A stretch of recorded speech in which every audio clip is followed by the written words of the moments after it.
Alright, so this is a response video to a few of my leftist companions in IRC who think Trump is guilty of an impeachable offense, that Ukrainian meddling is just a myth, that asking for an investigation into the Bidens is corrupt, purely for personal gain, yada yada yada. I don't know how long this video is going to be. I'll try to keep it to less than 20 minutes, but I have a lot to say on this topic, so it'll probably run over. I see Ryu just posted a link to some journalist on Twitter who thinks he's debunked the Republican defense of Trump. I skimmed through it, and spoiler alert, he hasn't debunked anything that's substantive or materially important. So, anyway, let me just start by saying that I don't particularly like the approach that Republicans have been taking to defend Trump in this whole impeachment saga. I mean, the bulk of their defense seems to be focused on whether Trump even actually held up the aid in exchange for investigations at all. I consider that to be a relatively weak defense because it doesn't really go to the heart of the matter, which is whether that kind of quid pro quo would even be improper at all, let alone impeachable. I've been saying since the beginning that Republicans are kind of playing with fire here because I don't think it's that improbable that Trump may have actually intended to hold up the aid until until certain investigations were announced. And if that were the case, then what would Republicans do if concrete evidence of that were discovered? They'd have to change their defense and say something like, well, fine, okay, so I did that, so what? Why is that an impeachable offense? And then Democrats would accuse them of duplicity and moving the goalpost, and they'd be right. It would look terrible. So Republicans should have been arguing the substance of this from the very beginning, and that's what I'm going to do right now for you guys. So in order to establish that there was corrupt intent in what Trump allegedly did, that is, withholding aid in exchange for certain investigations, you'd have to demonstrate that there is no reasonable, legitimate basis for the investigations he was requesting. You'd have to demonstrate that Trump's intent was purely for personal gain and that these investigations had no domestic national security purpose and that he knew this. That's important because incompetence or having a belief that later proves to be wrong is not an impeachable offense. You have to reasonably demonstrate some consciousness of guilt. So let's examine the evidence. What was the nature of this alleged quid pro quo? What was Trump's basis for wanting Zelensky to investigate Ukrainian election meddling and the corruption of Burisma as it relates to the Bidens? Some of you seem to think that Ukrainian election meddling is just a myth, that it's been completely debunked. Well, let me see if I can help you guys dispel some of that ignorance by giving you a brief rundown of some of the things that Ukrainian officials actually did in the 2016 election to undermine Trump. Now, just to be clear, no one is claiming that Ukrainian meddling in the 2016 election was as pervasive as what the Russians did. It wasn't the kind of concerted top-down effort to influence our election as what Putin allegedly orchestrated, but it did occur, and it wasn't inconsequential. And yes, Ryu, I saw your post about Senator Kennedy. I have a response to that, but I won't address it now because it's irrelevant to the argument here. The only point that matters here is whether the words and actions of members of the Ukrainian government were sufficient to reasonably cause Donald Trump to be legitimately concerned that Ukraine is plagued with significant anti-Trump, pro-Democrat bias, and that they might choose to interfere in future elections in much the same way that some of their high-level officials did in 2016. That's not his only concern, of course. I'll talk about that later, but this is clearly one of his biggest concerns. So let's get into it. What did Ukrainian officials say and do in 2016? I don't want to bore you guys with too much exposition, so I'll try to make this as pithy and straight to the point as possible. I took some notes, been taking some notes over the past few weeks, months, and I'm going to just read from some of that. And while I'm going through this, I want you to just imagine that you're the target of all this. And ask yourself if you would be quick to trust these people, meet with these people, and be all gung-ho to offer them hundreds of millions of dollars in American taxpayer money, while knowing that European countries in the region are shouldering almost none of the financial responsibility, despite the fact that they have a far greater vested interest there than we do. All right, so let's start with Andrei Artemenko, a Ukrainian parliamentarian who said, quote, "It was clear that they," that is, the Ukrainian administration at the time, "were supporting Hillary Clinton's candidacy.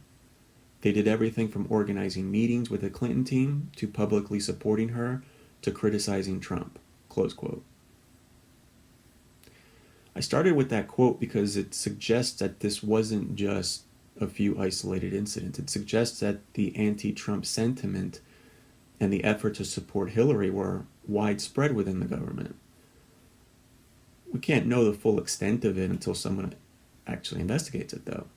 But we do have some pretty disturbing examples.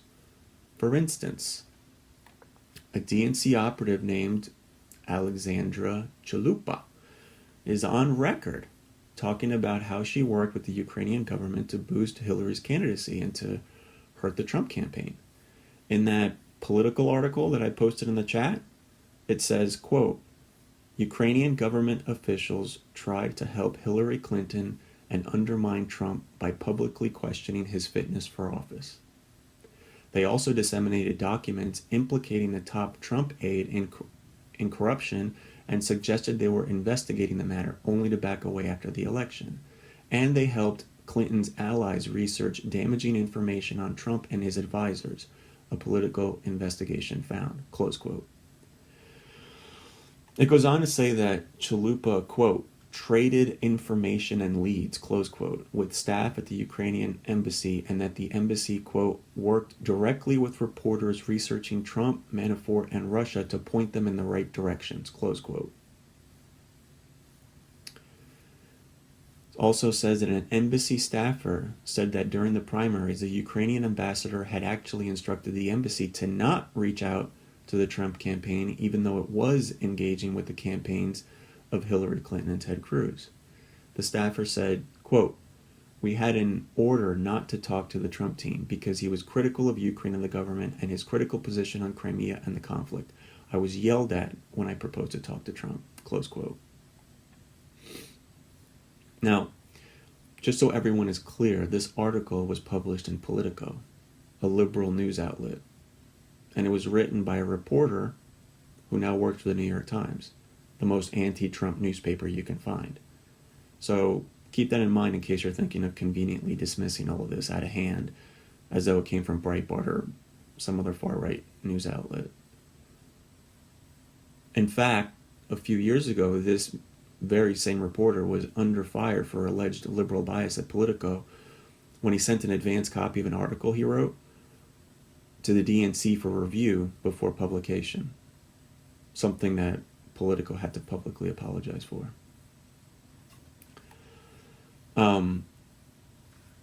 Both Politico and the New York Times have defended this guy's work. And just recently, he told the Washington Post, quote, "Not a single fact in either story has been successfully challenged. Both stories were prescient, revealing information that has come to play a central role in the impeachment saga," close quote. All right. Next, we have Sergei Leschenko, another Ukrainian member of parliament, who said, quote, The majority of Ukraine's politicians are on Hillary Clinton's side, close quote. This guy made no secret of his animosity for Trump and that he wanted the election to tip towards Hillary. So what did he do? He published the contents of the infamous Black Ledger. For those of you who don't know what that is, that's a little notebook they found at the former Ukrainian president's estate that supposedly documented secret cash payments he was making to various people, one of whom was Paul Manafort, Trump's campaign manager at the time. And then shortly after the publication of that ledger, Manafort was removed from the Trump campaign and was later convicted for not paying taxes on those payments. Here's what Leshchenko said in 2016 to the Financial Times, quote, "For me, it was important to show not only the corruption aspect, but that Trump is a pro-Russian candidate who can break the geopolitical balance in the world," close quote. So you see, he admits that his release of the ledger was partly motivated to undermine Trump. And just so you guys know, that black ledger that included Manafort's name was not conclusive evidence of a crime. It simply looked shady to Leshchenko. Here's what Leshchenko said just last month to the Washington Post, quote, "I will always be angry at Manafort. His work contributed greatly to Yanukovych's election victory in 2010. I have no doubt that Yanukovych paid Manafort for his services out of the funds he robbed from Ukrainian taxpayers." So you see, it was just an assumption that Manafort was dirty. Perhaps a fair one, but an assumption nevertheless. If he had not actually been interested in interfering with the U.S. presidential election, but nevertheless wanted to expose Manafort for his potential corruption, then he could have just waited until after the election, or he could have privately alerted the FBI about the ledger, but he didn't do that. And the reason is obvious, because he's trying to undermine him. By the way, the FBI didn't actually need the ledger. For years, Manafort had already been under investigation by the FBI and other intelligence agencies for potential corruption relating to his political consulting work with the former Ukrainian president. Would have been nice if Obama's FBI and CIA had privately conferred that information to Trump, but no, I guess only Democrats like Dianne Feinstein are afforded that kind of courtesy. Like when she got to quietly fire her chauffeur after the FBI privately informed her that he was a potential Chinese spy. Yeah. Anyway. So what else did Leshchenko do? Well, it turns out that Leshchenko was also providing information to Fusion GPS. That's the Oppo research company that was gathering dirt on Trump for Hillary Clinton. How do we know that Leshchenko was feeding them dirt? Because it was part of Nellie Ohr's testimony last month to congressional members. Nellie Ohr, for those of you who don't know who she is a Fusion GPS employee who also happens to be the wife of Bruce Ohr, a Department of Justice official who was demoted, I think, after it was discovered that he was having meetings with the head of Fusion GPS, Glenn Simpson, and the infamous author of the dossier, Christopher Steele. Looking forward to see what Special Prosecutor Durham finds in all these characters. That should be interesting. So that's disturbing. All right. What else? Next up. Valery Chally, the Ukrainian ambassador to the U.S. at the time. He wrote an op-ed in the New York Times publicly criticizing Trump, saying that he has raised, quote, serious concerns in Kiev and beyond Ukraine. Now, given what Trump was saying at the time about Crimea, I can't say this guy's concerns were unwarranted, but it is unusually provocative for an ambassador to write a critical editorial like this in a in a highly partisan newspaper against one candidate during a presidential election. I mean, if a smattering of posts by Russian troll accounts on Facebook and Twitter is going to be considered an example of election interference, then an editorial hit piece by the Ukrainian ambassador that's going to be plastered on every major news outlet, that would have to count as election interference too. And finally, we have Ukrainian Internal Affairs Minister Arsen Avakov. On Twitter in 2016, he called Trump a clown who is, quote, an even bigger danger to the U.S. than terrorism, close quote. In a Facebook post, he said that Trump is, quote, dangerous for Ukraine and the U.S., and that Trump's Crimea comments were the, quote, diagnosis of a dangerous misfit, close quote. Yeah. By the way, this guy continues to serve in Zelensky's government, and Ambassador Yovanovitch admitted that he's one of the more influential government officials in Ukraine. He's not just some random nobody with no pull. Okay, so that pretty much summarizes some of the things Ukrainian officials said and did. There's probably more, but that's all I have in my notes. So Voodoo asked why any of this is relevant. Presumably he meant why it's relevant to the impeachment inquiry. Well, Voodoo, it's relevant because it gives us an understanding of what was going through Donald Trump's mind as he was dealing with the Ukrainians. And remember, the information I just provided is only what is publicly available and what I have in my notes. It obviously doesn't include whatever Rudy Giuliani dug up in his months and months of dealings over there. Rudy was feeding all of this to Trump. I don't know how reliable that information is, but I mean, we know now that he was dealing with a couple of corrupt people. I don't know how much of his information he got from them, how much of that was accurate. But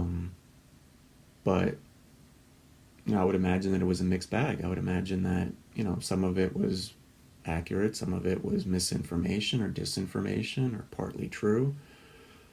Doesn't matter. The point is that he was feeding all of this information to Trump, which was coloring his opinion of Ukraine, the Ukrainian government, and Ukraine in general.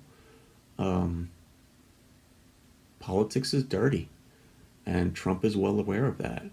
And when you compound that with the fact that he's already quite a bit of a conspiracy nut, you can see how he would be more than amenable to anything negative Rudy was feeding him about Ukrainian officials and Burisma and the Bidens, no matter how flimsy the evidence. Look, I'm not saying that Rudy's evidence is flimsy. I'm just saying that even if it were, Trump seems like the kind of person who would automatically believe it and take it as fact. But his paranoia is not exactly unfounded. I mean, after all, just look at what he's been subjected to for the past 3 or 4 years. Wiretaps of his campaign, secret spies and informants implanted by the FBI into his campaign, salacious Oppo research dossiers, Russia collusion conspiracy crap, highly partisan FBI, CIA, DNI officials at the highest levels talking shit about him on the most hyper-partisan news channels like CNN and MSNBC, leaks galore. I mean, the list goes on and on. We have leaks of phone calls with other foreign leaders, like with the Mexican president and the Australian prime minister. And this is all happening within his own government, and often within his own administration. So if that's happening here, in a country that is ostensibly a first world country, just imagine what he must think they're doing against him in a second or third world shithole like Ukraine. I mean, a guy within the Trump administration actually wrote an anonymous op-ed piece where he admits to being part of the deep state and trying to undermine things that Trump is trying to do. I mean, this shit is like unprecedented. Now, before I get into the Bidens, let's put all this into context. Trump's concerns about Ukraine aren't just limited to what some of their high-level officials did to undermine him and his campaign. He's also on record publicly expressing concern that the U.S. is shouldering an unfair proportion of the burden in providing financial assistance to Ukraine. He's been adamant that other European countries in the region aren't doing enough, especially given that they have a far greater vested interest in what happens with Ukraine and Russia than Americans do. He's also publicly expressed concern that the aid would be used to line the pockets of corrupt politicians and oligarchs, and this concern would obviously only compound as Rudy kept feeding him more and more dirt. So, what about the investigation into the Bidens? Surely that's corrupt, right? No, not if there's a reasonable, legitimate basis for investigating them. I mean, let's examine everything we know about what happened and ask ourselves if any of it would reasonably raise suspicion that some sort of corruption was at play. A few weeks after Joe Biden visited Ukraine, his son, Hunter, joined the board of Burisma. Interesting little coincidence there. A guy who knows nothing about gas or oil, doesn't speak Ukrainian or Russian, doesn't know anything about Ukraine, never lived in Ukraine. Oh yeah, and he also happened to be a drug-addicted burnout who got kicked out of the Navy. And yet they hired him to serve on the board of the company, paying him $50,000 a month and millions of dollars in total. Gee, that seems a little odd, a little fishy, no? Why would they do that? Could it have something to do with the fact that he's the son of the Vice President of the United States? Hunter himself seems to think so. Remember, in an interview with ABC, he admitted that Burisma probably would not have hired him if his last name wasn't Biden. Probably, Hunter? Probably? Slight understatement there, son. So let's be real. I mean, why would they do this? Well, we know that Burisma is corrupt as hell, as practically every ambassador and government official attested during the impeachment inquiry. The owner of Burisma was being actively investigated by the Ukrainian prosecutor general at the time. And after his home was raided, Burisma lobbyists reached out to the U.S. State Department demanding to know why they thought the company was corrupt, while noting that Hunter Biden was on the board. Huh. Isn't that interesting? And by the way, this isn't just rumor or speculation. This is actually documented in U.S. State Department memos. I'll post the link in the description box. Alright, so you might be thinking, well, so what? None of this is a crime, right? True. But it does raise legitimate questions. I'd like to see all the other memos and communications the State Department had with Burisma. I'd like to know how many times Hunter's name came up. Did Hunter play an active role in covering for this company's corrupt dealings? Like by privately asking his dad to intervene to stop a government investigation? Or was he just a useful pawn being used for his family name? I don't know. Worth looking into, though. So, we've all seen the video. We've all seen how Joe Biden was involved in a real quid pro quo where he demanded that they fire the Ukrainian general prosecutor, or else he wouldn't give them the $1.2 billion in loan guarantees. He bragged that when they pushed back and said he wasn't the president and he didn't have the authority, he said something like, "Ha, call him, go ahead, call him." And then a few hours later, the prosecutor was fired. Now, of course, he claims that this had nothing to do with Burisma, that it had everything to do with the fact that this prosecutor wasn't doing enough to fight corruption or whatever. Well, that's interesting, especially given that he was fired shortly after raiding the home of the owner of Burisma in a corruption investigation. It's also interesting that out of the thousands of corrupt prosecutors across the world and countless corrupt countries, the only time a U.S. vice president has personally intervened to have one fired is when that prosecutor just so happened to be investigating the company his son was working for. Hell of a coincidence, huh? Yeah. Seems awfully fishy to me. That prosecutor, by the way, the one that refused to close the investigation into Burisma, he said he was planning to interview Hunter Biden about his Burisma work right as he was fired. The work that he did for Burisma and also the payments that he was receiving. I don't remember the details, but it's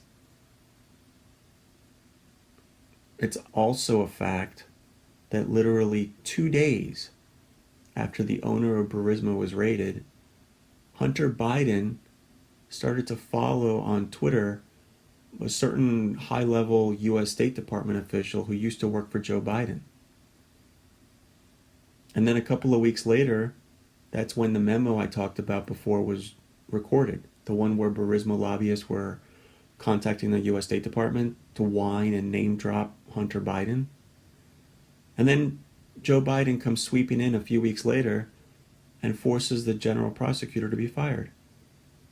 And we're supposed to believe that none of this was connected? This was all just a giant coincidence?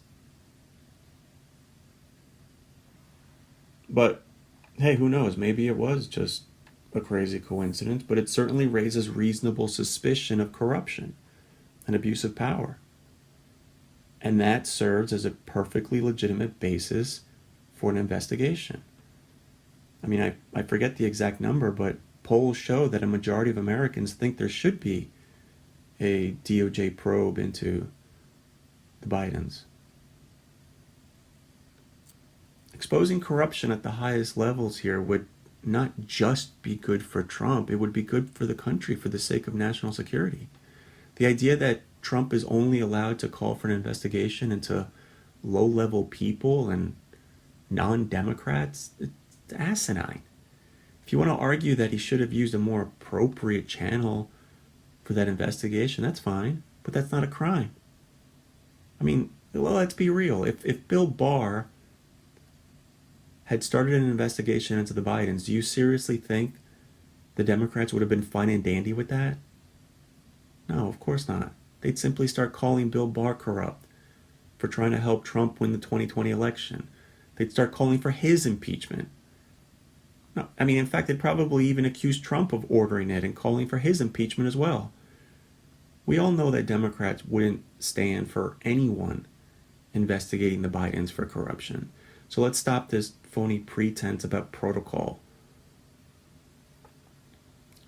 There's just nothing in the Constitution that legally precludes the president from calling for someone to be investigated with reasonable cause.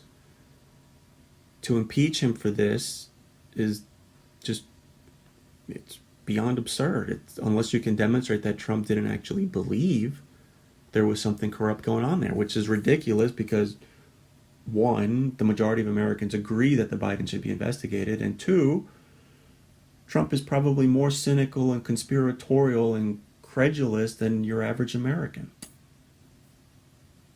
And three, he probably has more information about this than we do, with Rudy all up in there feeding him who knows what.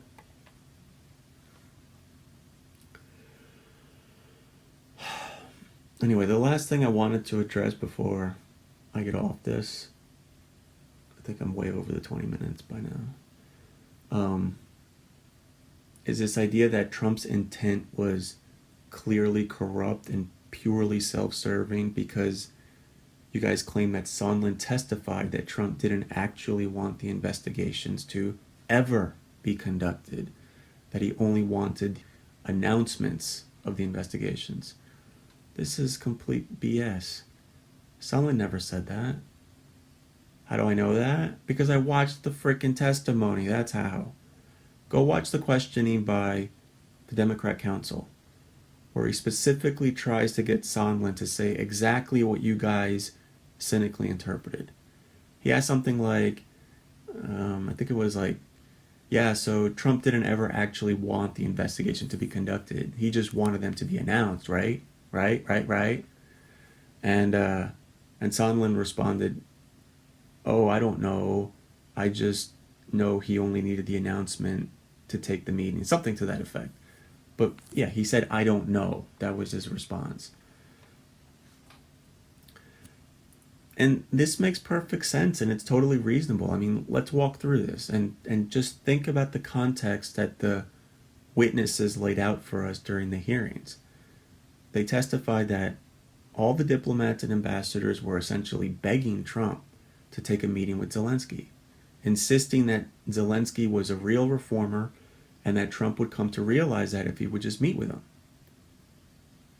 But that Rudy was complicating the issue because he was constantly feeding Trump negative information about Ukrainian corruption and election meddling. And we know this was Trump's state of mind at the time because Sondland testified that.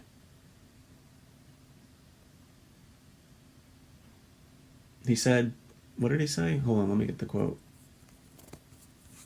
He said that, here's the quote, they're all corrupt. They're all terrible people. I don't want to spend any time with that. They tried to take me down. Close quote. That's what Sondland said Trump said to him directly. So he didn't even want to meet with them. But he finally acquiesced and decided to take the meeting, but on the condition, allegedly, that they announced the investigations. And why would he only demand an announcement of the investigations? Well, because it obviously takes time to organize an investigation of this size and scope, and much longer to actually complete it. Meanwhile, Trump's people are frantically trying to get him to accept a meeting with Zelensky.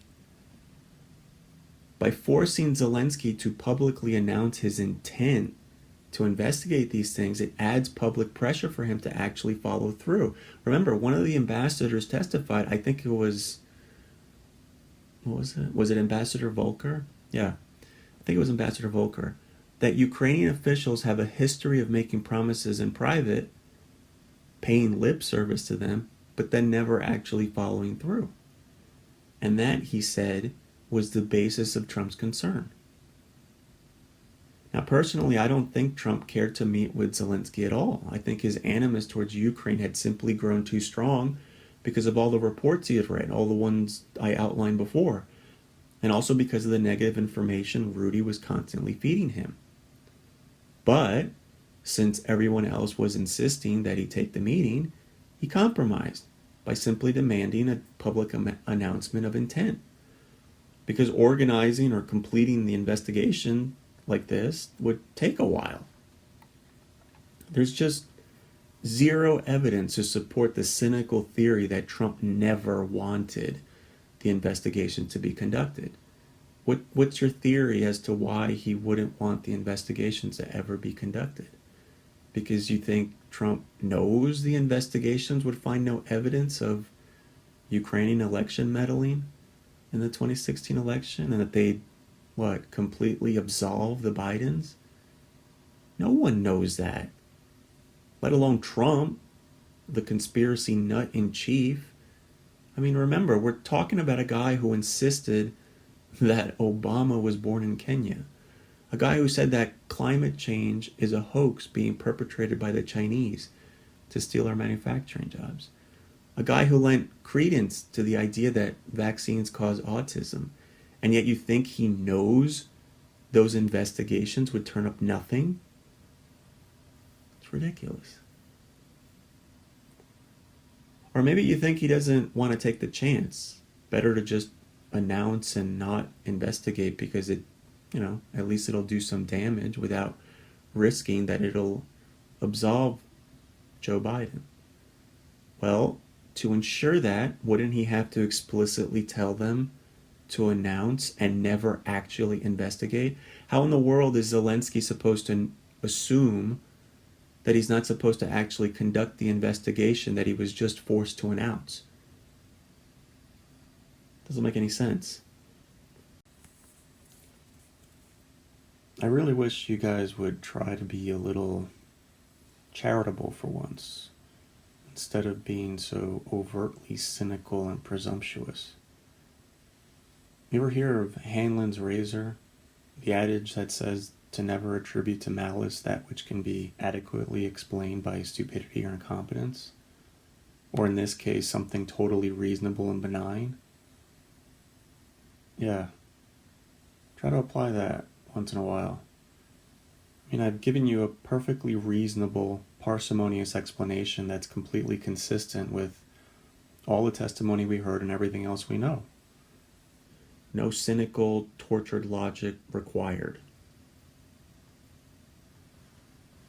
So, some might say, well, look, none of this is relevant because the president isn't legally allowed to withhold money that Congress already appropriated. That power was removed during the Nixon years with the Impoundment Control Act. Okay, yeah, that's technically true, although I'm not sure how often that law is enforced, given that presidents withhold money from countries all the time for various reasons. But fine, let's suppose Democrats wanted to take issue with the improper withholding of funds. What's the remedy? Is it to impeach the president and remove him from office? No, obviously not. The remedy is to take it to court. A judge would look at the case, hear the president's rationale for withholding the money, and then make a determination if it's legally permissible. If the judge finds that it isn't, then he simply orders the funds to be released and the problem is resolved. Same as when Trump signed an executive order to ban travel from certain Muslim countries. Liberals took it to court, a judge ordered an injunction, and the executive order was ultimately rescinded. You don't remove a president for shit like this. Good grief. Now, with all that being said, even though I don't think there's any legal or constitutional basis for impeaching Trump, part of me actually wants to see him impeached anyway. Not removed from office, of course, but just impeached. I'm just so tired of the sheer ineptitude of this guy, constantly giving his opponents so many opportunities to create these kinds of scandals. Just annoying. I mean, just think about this. We've gone like 2 months now with this Ukraine shit, and still, to this day, we still don't have a clear, concrete answer from Trump as to why he withheld the aid to Ukraine. Democrats speculating that he did it for this. Republicans arguing that there's no evidence of that. Meanwhile, Trump just keeps repeating the same infantile crap that the call was perfect. It was perfect. It was perfect call, perfect. You guys are fake, phony, fake. I mean, a normal president would have been like, whoa, guys, settle down. I understand there's a lot of confusion about why I held up the aid, so let me just clear it up right now. No need for you guys to keep speculating over this. Look, it's very simple. I did it because of ba. And that would have been the end of it. Hell, even if it were a lie that he cooked up with his lawyers, at least he would have given his supporters something concrete to work with. But instead, he just stands by on the sidelines talking about how perfect his call was, like an imbecile. Provides no clarity as to why he actually held up the aid. And it's not just with this Ukraine thing. He's so ham-fisted in almost everything he does. He's like a bull in a china shop. His policies are generally on point, but his execution is just inefficient as fuck. He makes everything needlessly complicated. So yeah, I think his legacy as president probably deserves a little asterisk next to it. Anyway, I think I've droned on for long enough. This video ended up being way longer than I expected. Most people don't have the interest or the attention span to sit through a video this long and dry, so this was probably a total waste of my time. But hey, at least I don't have to repeat myself on IRC anymore about this. I'll just link to different portions of this video. Anyway, I hope some of you at least sat through all this. Peace out.